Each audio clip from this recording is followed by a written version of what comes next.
Hey y'all, Treasury Secretary Scott Bessent just went on Meet the Press and completely shredded the host when they tried to push this narrative that the Trump administration's falling apart. You gotta hear what he had to say. Joining me now exclusively is Treasury Secretary Scott Bessent. Mr. Secretary, welcome back to Meet the Press. Good morning. Good morning. Thank you so much for being here. I do want to start right there on the jobs numbers. National Economic Council Director Kevin Hassett told me in an interview the numbers look, quote, weak. And you just heard me say there that Moody's chief economist called this a jobs recession. I want to give you the opportunity to respond to Mark Zandi. Do you see this as a jobs recession? Well, Kristen, when I was here with you in April, there was a panic because the stock market had gone down, and you remained pretty calm, but a lot of other mainstream media people were in a complete lather over the stock market performance. President Trump held the views on tariffs. He was proven right. We had the quickest stock market recovery in history. We're at new highs in August, and we're not going to do economic policy off of one number. We believe that good policies are in place that are going to create good, high-paying jobs for the American people. Two, let's look at the efficacy of this number. August is the noisiest month of the year. Typically, the highest revisions come in August. That's why it's important that we have good data. Austin Goolsbee, who's head of the Chicago Fed and probably the most partisan person at the Federal Reserve in leadership, came out and said, I don't know if these numbers were that weak. I don't know if I'm going to vote for a cut in September because it may have something to do with the immigration deportations. So this is why we need good data. Three, if in fact these numbers are true, it shows that President Trump was right about the Federal Reserve. They are too late. And because of the bad numbers, they likely would have been cutting in June. And if we believe the numbers, and four, I can tell you the one thing this administration is not going to do, and we are not going to let the Democrat media surrogates do, is during President Biden, President Harris's campaign, they told the American people, it's a vibe session. You don't understand how good you have it. President Trump was elected for change, and we are going to push through with the economic policies that are going to set the economy right. I believe by the fourth quarter, we're going to see a substantial acceleration. Well, we'll have you back definitely to check back in with you then. But let me drill down a little bit more on these numbers, Mr. Secretary. The president said that these tariffs are going to spark a manufacturing renaissance, he called it. But since he announced them in April, the U.S. has actually lost 42,000 manufacturing jobs. Are these numbers proof that the tariffs are failing to produce the manufacturing jobs that President Trump promised? Again, Kristen, it's been a couple of months, and with the manufacturing sector, as you know, we can't snap our fingers and have factories built. So what we are seeing is a record amount of investment intentions. We've seen a capex boom in the first half of the year, and I think that was actually held back. The One Big Beautiful Bill, which has full expensing for factories and equipment, was passed on July 4th. Many companies were holding back then. So we are going to see construction jobs and we're going to see manufacturing jobs. But Mr. Secretary, the economy did add nearly 500,000 manufacturing jobs under former President Biden. In this case, since April, again, you're actually losing manufacturing jobs. Is that problematic for your policy? Well, a couple of things, Chris. We're going to get the revisions for last year next week, and there may be as big as an 800,000 job downward revision. Again, this would be the second downward revision, so I'm not sure what these people who collect the data have been doing. It's good. We need good data. Secondly, what we are seeing is the jobs that are being created are going to either native-born or legal Americans. Most of the jobs created under the Biden administration, they went to illegal aliens. Well, and I think that there would be a lot of debate over the fact that they went to illegal aliens. But let's keep moving. No. That's the fact. Okay, let's keep moving, though, because I want to talk about what U.S. companies are saying right now, Mr. Secretary. The New York Times wrote this about John Deere, the impact that tariffs are having on that company. Quote, last month, John Deere said net income in its most recent quarter was down 29% from a year earlier. Higher tariffs have cost the company $300 million so far, with nearly another $300 million expected by the end of the year. This summer, the company laid off 238 employees across factories in Illinois and Iowa. What do you say to companies like John Deere who say these tariffs are hurting them? Well, first of all, Kristen, if you're quoting the New York Times, that's not a fair observer. And two, that but these are statistics. This is about John Deere, not about the New York Times. That's one company that they have cherry picked. At Treasury, we have about 2 management teams come through a day, and overwhelmingly, we are hearing from companies they plan to increase capex, they plan to increase employment. We are seeing what's going to be a record amount of foreign direct investment. And for every John Deere, we have companies who are telling us the tariffs have helped our business. We're increasing capex and we're going to increase employment. But Mr. Secretary, it's not just John Deere. We've heard from a lot of different companies around the country. Nike says that tariffs will cost the company around $1 billion this year. Black & Decker says $800 million. The big 3 automakers all say they've had to pay more than $2 billion in tariffs. The list goes on and on. Bottom line, do you acknowledge that these tariffs amount to a tax on the American people?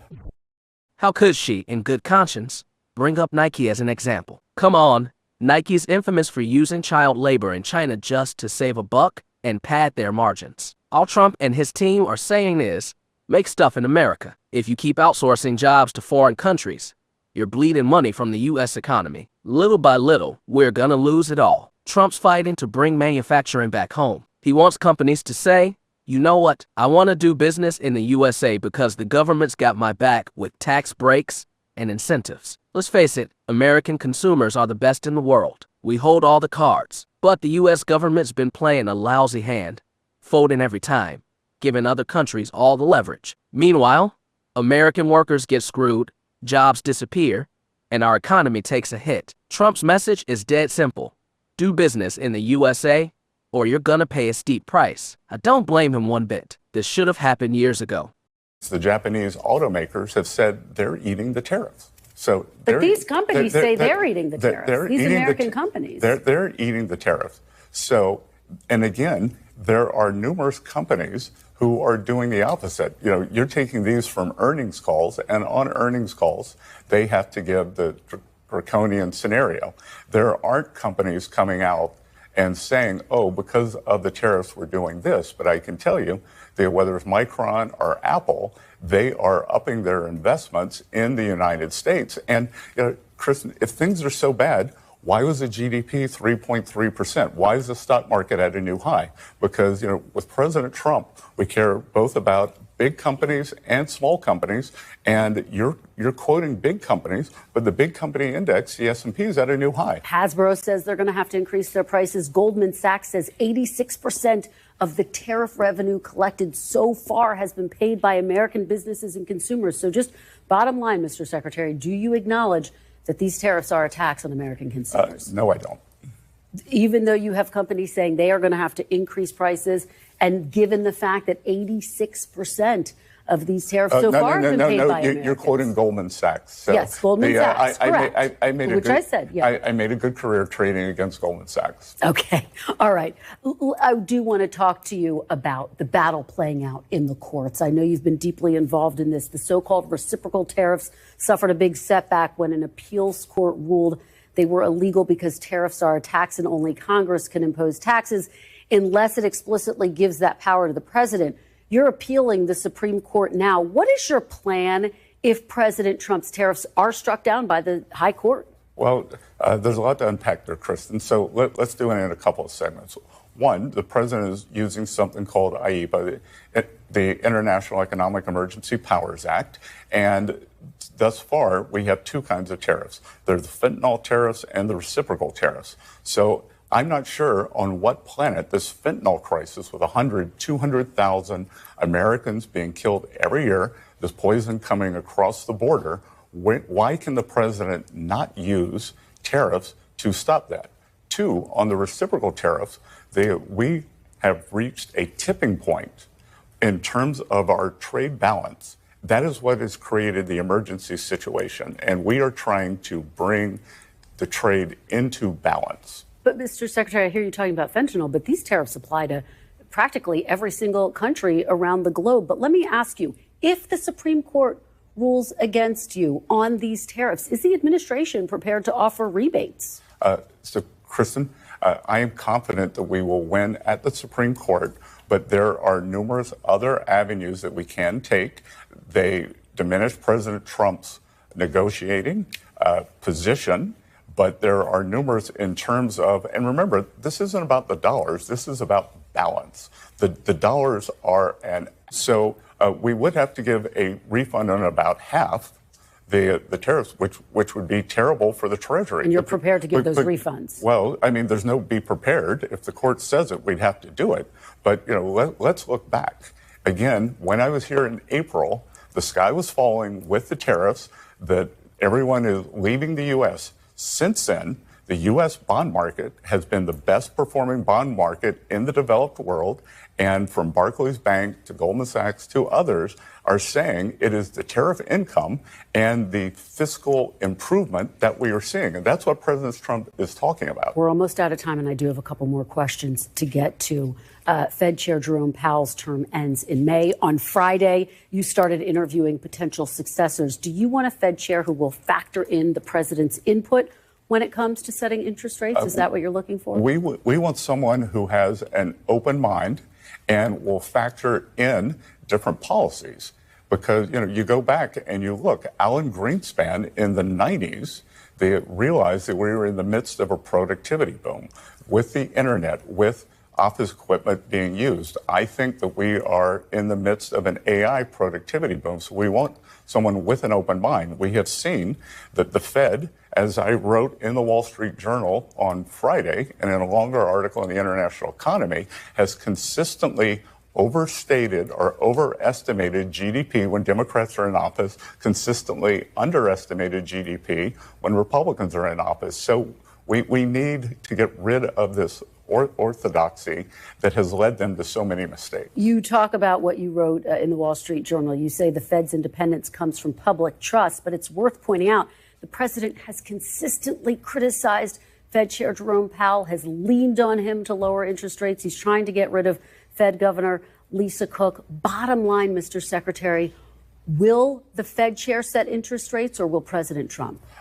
The Fed chair doesn't set interest rates. The FOMC sets interest rates. So it is a board. Should President Trump have a say? And the President Trump is going to make his views known, just like President Biden did. President Biden in the State of the Union, his last State of the Union, said he thought there was going to be an interest rate cut. Senator Warren called for a 75 basis interest rate cut this year. All right. Last question. Russia. Overnight, Russia hit Kyiv in the largest aerial attack on the country since the war began, Mr. Secretary. It caused NATO, in fact, to scramble jets. You have a very high stakes meeting on Monday with key economic officials from European countries. Is the administration prepared to impose sanctions against Russia now? President Trump, Vice President Vance had a very productive call with EU President Ursula von der Leyen on Friday. She followed up with a call with me.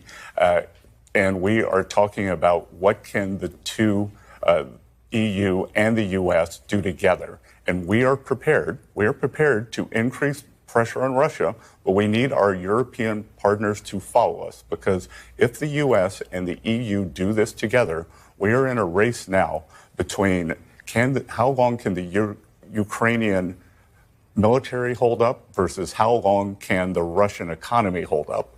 And if the U.S. and the EU can come in, do more sanctions, secondary tariffs on the countries that buy Russian oil, the Russian economy will be in full collapse, and that will bring President Putin to the table. Let me say this. If the Supreme Court rules against Trump on this tariff deal, it'd be a disaster for this country. You'd be stripping away Trump's biggest bargaining chip. If they say he can't slap tariffs on other countries without Congress backing him, then those countries will know it and hit us with whatever tariffs they want. And we just have to eat it. This could be one of the biggest Supreme Court cases of our lifetime. It's really about whether Trump and the American people get to fight back against countries that have been tariffing us for years. Nobody cared when they did it to us, but the second Trump tariffs them back, it's the end of the world. I don't get why left-leaning news outlets are screaming that tariffs are evil, costing Americans jobs and money, when they never batted an eye when other countries were doing it to us. And on the Federal Reserve, Scott's 100% right. They should have cut rates months ago. The only reason they didn't is because the Feds turned into a partisan circus. They're only talking about rate cuts now because last month's jobs report was a mess, thanks in large part to Jerome Powell's incompetence and his refusal to cut rates. If he'd listened to Trump months ago, that jobs report would have been way better. He's always late to the party. And don't get me started on his refusal to fire Lisa Cook from the Fed, even after the president ordered it. That could be grounds to fire Powell too. He's straight up defying an order. The president can fire someone from the Fed if he's got cause, and Trump thinks he does, but Powell's not budging. This isn't the first time a president's gone toe-to-toe with central bankers. Look at Andrew Jackson back in the day. It wasn't called the Federal Reserve then, just the central bank, but some banker hated Jackson so much they refused to cut rates. The U.S. fell into a massive recession, and it was mostly because of politics and partisanship. These folks don't care about what's best for the country. They just want to stick it to the president. It's nasty, it's evil, and it shouldn't be allowed. So, what do y'all think? Will Lisa Cook and Jerome Powell still be at the Fed come January 1st? Drop your predictions in the comments. I'm dying to hear them. If you enjoyed this, smash that like button, comment, subscribe, and I wish you nothing but the best. Catch you next time.